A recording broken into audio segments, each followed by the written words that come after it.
Eder. Mech.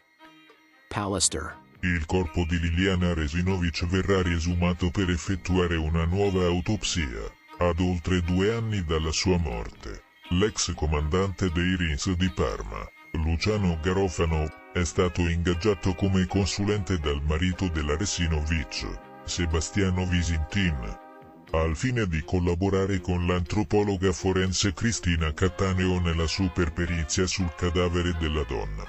La dottoressa Cattaneo, una delle massime figure della medicina legale in Italia, è stata incaricata di condurre una nuova consulenza medico-legale dalla Procura di Trieste, dopo che la richiesta di archiviazione del GIP Luigi Dainotti non è stata accolta. L'incarico della Cattaneo è quello di accertare le lesioni riscontrate, la loro origine e il mezzo che le ha prodotte, nonché la data e ogni altro elemento utile per qualificare il decesso come conseguenza di un'azione suicidaria o di un fatto attribuibile a terzi. La dottoressa Cattaneo ha esaminato tutta la documentazione inviatale, comprese le relazioni di altri esperti, e ha stabilito che per fornire una risposta definitiva sul caso è necessario riesumare il cadavere. L'esame autoptico sarà condotto da un team di medici legali, tra cui Vittorio Fineschi, Stefano Derrico, Raffaele Barisani e lo stesso Garofano in veste di consulente del marito della Resinovic.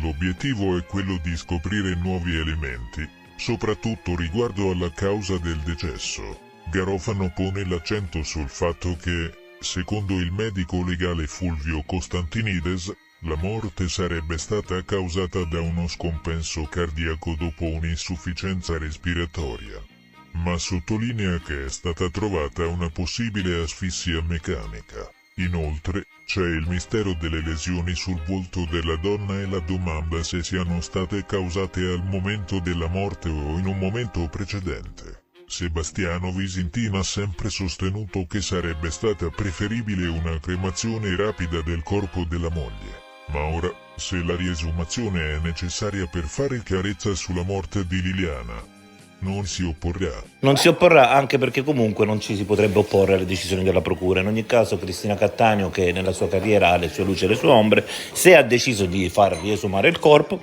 vuol dire che dalle carte ha rilevato delle incongruenze. Quindi di per sé il fatto che venga riesumato il corpo già ci dice che la prima autopsia poco convince la Cattaneo. Ehi, non dimenticare di iscriverti a questo canale.